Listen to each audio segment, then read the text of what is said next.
तो मूवी की first scene में हम 7 लोगों के एक ग्रुप को देख पाते हैं, जिनमें है Grant, Paxton, Haley, Ellis, Lucas, Page और मैडलिन। हम देखते हैं कि आज एलिस का बर्थडे है, तो इन सभी ने एक मैंसन रेंट किया है जहाँ पे वो बहुत सारे गेम्स खेल रहे होते हैं। अब ये लोग इस मैंसन के बेसमेंट के पास आ जाते हैं, जिसका दरवाजा लॉक्ड था, तो इन लोगों ने ताला तोड़ दिया। हम देखते हैं यहाँ नीचे बहुत सारे पुराने चीज थे। यहाँ इन्हें एक बॉक्स मिलता है, इसमें टैरो कार्ड्स होते हैं। टैरो कार्ड मतलब यहाँ एक कार्ड चुनने पर आपके बारे में बताया जाता है कि आप किस तरह के हैं और आपके साथ क्या क्या हो सकता है। यहाँ डीमन के नाम भी होते हैं। कार्ड के मुताबिक यहाँ जो भी लिखा हुआ आएगा आपके साथ वही होगा। कार्ड्स देखकर लग रहा था कि इन्हें किसी ने हाथ से बनाया था। हेली टैरो कार्ड्स रीडिंग कर सकती थी, तो सब उसे अपना अपना हॉरोस्कोप बताने के लिए कहते हैं। हेली पहले तो मना कर देती है, लेकिन उसके फ्रेंड का बर्थडे था तो वो उसके बात मान जाती है। अब सब ऊपर जाकर टैरो कार्ड्स की रीडिंग शुरू करते हैं। 12 कार्ड्स को इन्होंने सर्किल में रख के 13वीं कार्ड को बीच में रख दिया। अब पहले एलिस का कार्ड लगा, जो कि द हाई प्रीस्टेस निकली।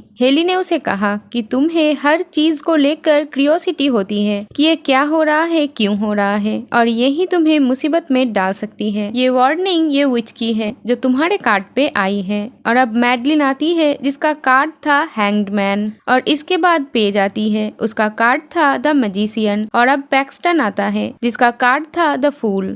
और लूकास आता है, जिसका कार्ड था द हर्मिट। अब ग्रैंड भी टैरो कार्ड रीडिंग करवाने आता है, जो कि इन चीजों पर भरोसा नहीं करता है। जब हेली उसका कार्ड निकालता है तो ये होता है डेविल का कार्ड। हेली कहती है कि जल्द ही अपने लाइफ में कुछ बहुत इंपॉर्टेंट चीज खो दोगे। ये सुनकर ग्रैंड को गुस्सा आ जाता है। वो कहता है कि तुम हमारे पर्सनल पास्ट के वजह से उल्टी सीधी रीडिंग कर रहे हो, तुम खुद का रीडिंग क्यों नहीं करती। ये सुनकर हेली खुद का भी कार्ड निकालती है, जो होता है द डेथ कार्ड। अब हमें नेक्स्ट डे का सीन दिखाई जाती है, जहां हम देखते हैं लूकस एक स्क्रैच कार्ड में $700 जीत गया है। लेकिन ये थोड़ा अजीब था, क्योंकि कल ही हेली ने कार्ड रीडिंग करके उसे कही थी कि जल्द ही तुम्हें कुछ फाइनेंशियल गेन्स होंगे। मतलब टैरो कार्ड्स की रीडिंग वाली बात सच हो रही थी, लेकिन इस बात पे ये उतना ध्यान नहीं देता। अब रात में एलिस को अपने घर पे कुछ अजीबोगरीब चीजें महसूस होती है। वो देखती है कि सीढ़ी एटिक से नीचे आ रही है, तो वो उसे ऊपर करके अपने रूम में चली जाती है। मगर कुछ देर बाद कोई उसका दरवाजा पे नॉक करता है। जब वो दरवाजा खोलती है तो वो देखती है कि सीढ़ी फिर से नीचे आ गई है। हम देखते हैं कि उसके पीछे कोई है। जैसे ही उसने लाइट ऑन की, वहाँ पे तो कोई भी नहीं था। वो अब एटिक पे जाने लगती है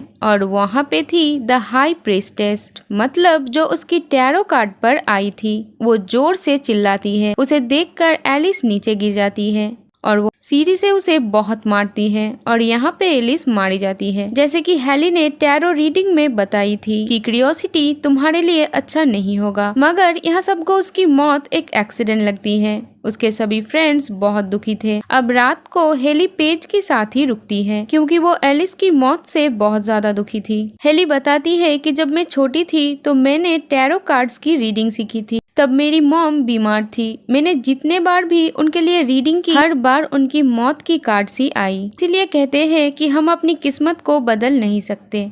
लूकस पेज के फ्रेंड को उसका घर छोड़ने जाता है, लेकिन जब लूकस वापस जा रहा था तब उसका टैरो कार्ड का डीमन उसके पीछे पड़ जाता है। डीमन हर्मिट उस पर अटैक कर देता है। उससे बचने के लिए लूकस इधर उधर भागता है, लेकिन तभी अचानक से हर्मिट उसके सामने आ जाता है और लूकस ट्रेन की पटरी पर गिर जाता है और एक ट्रेन आकर उसकी जान ले लेता है। इस तरह से इसकी भी रीडिंग सच हो गई। नेक्स्ट डे उसके मौत की खबर सुनकर उसके बाकी दोस्त भी बहुत परेशान हो जाते हैं। हेली को शक होता है कि शायद ये सब टैरो कार्ड्स के वजह से हो रहा है, और अब ये सभी सोचने लगते हैं कि उन्हें अब क्या करना चाहिए। अब वो इंटरनेट पे सर्च करती है, जहां उन्हें एक औरत के बारे में पता चलता है जो इस चीज में एक्सपर्ट थी। उनका नाम था एल्मा एस्ट्रिन। अब सब एल्मा के घर जाने का फैसला करते हैं और जैसे तैसे उसके घर पहुंच जाते हैं, जहां पहले तो वो दरवाजा नहीं खोलती है, लेकिन जैसे ही उन्होंने बताया कि टैरो कार्ड्स की वजह से उनके दोस्त की मौत हो गई है और वो भी अब मरने वाले हैं,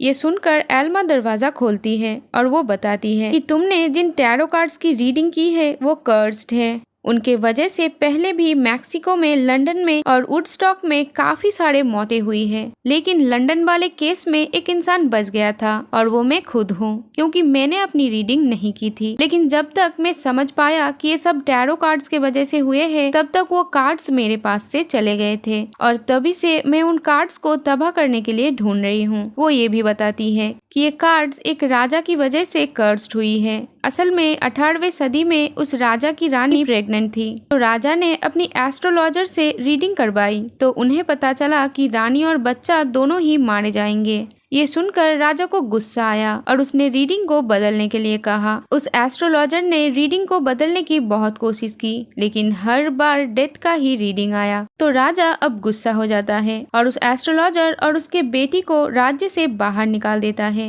लेकिन कुछ दिन बाद रीडिंग सच हो जाती है, मतलब रानी और उसके बच्चे की मौत हो जाती है। राजा को इससे बहुत गुस्सा आता है। वो उस एस्ट्रोलॉजर पर विचक्राफ्ट का इल्जाम लगाया और उसकी बेटी को भी मार डाला। इसे एस्ट्रोलॉजर को बहुत गुस्सा आता है, तो उसने वो खतरनाक कार्ड्स बनाए और उनका इस्तेमाल करके राजा और उनकी सिपाहियों की रीडिंग की और एक रिचुअल करके अपनी जान ले ली, ताकि उसकी आत्मा हमेशा उन कार्ड्स के साथ बंधी रहे। इसी तरह ये कार्ड्स कर्स्ड हुए थे। अब एक एक करके राजा और उसके सिपाही मारे गए और अब इसीलिए इनकी भी मौत होकर ही रहेगी और बचने का सिर्फ एक ही रास्ता है, जो है उन कार्ड्स को तबाह करना होगा। तो हेली और उसके फ्रेंड्स उस मैंशन पे जाने लगते हैं, लेकिन एक ब्रिज पर उनकी गाड़ी बंद हो जाती है और अब हेली की दोस्त की रीडिंग सच होने वाली थी, जिसे कहा गया था कि टेक्नोलॉजी के वजह से उसे प्रॉब्लम होगी, लेकिन वो डर के भागने लगती है। तभी हॉन्गमैन वहाँ आ जाता है और उसे मार डालता है। ये लोग इससे बहुत डर जाते हैं। टेक्सटन कहता है कि मैं वहाँ पे वापस नहीं जाऊंगा जहाँ से ये सब शुरू हुआ था, तो वो घर जाने लगता है और ये वो अपनी रीडिंग के मुताबिक ही कर रहा था और अब फूल डीमन उसके पीछे पड़ जाता है और वो लिफ्ट में फंस जाता है। तभी फूल डीमन उस पे अटैक कर देता है। इधर हेली और उसके बाकी के दोस्त मैंसन पहुंचकर कार्ड्स को आग में डाल देता है, लेकिन वो देखती है कि कार्ड्स को तो कुछ भी नहीं होता है। तो अब वो एल्मा को बुलाती है। वो बताती है कि इन कार्ड्स को तबाह करने के लिए एक रिचुअल करना होगा। एल्मा रिचुअल शुरू करती है, लेकिन वो एस्ट्रोलॉजर की आत्मा वहाँ आता है और वो एल्मा का ही रीडिंग कर देता है और उसका कार्ड आया 6 ऑफ स्वॉर्ड और 6 तलवारें उसने एल्मा के अंदर घुसाकर उसे मार डाला। ये देखकर सब यहाँ से भागने लगते हैं, लेकिन पेज उनसे अलग हो जाती है और उसकी रीडिंग भी सच होने लगती है। उसे बताया गया था कि उसे कोई 2 हिस्से में खींचेगा। उसके टैरो कार्ड्स का मैजिशियन उसे 2 हिस्सों में काट डालता है और उसे मार डालता है और इधर हेली और उसके फ्रेंड के पीछे उनके डीमन पड़ जाता है। हेली कहती है कि अगर मैं एस्ट्रोलॉजर की रीडिंग कर दूं तो उसके मरने के बाद सब कुछ ठीक हो जाएगा, लेकिन तभी वहाँ डेविल आके उसके फ्रेंड को खींच के वहाँ से ले जाता है और डेथ हेली के पीछे पड़ जाती है।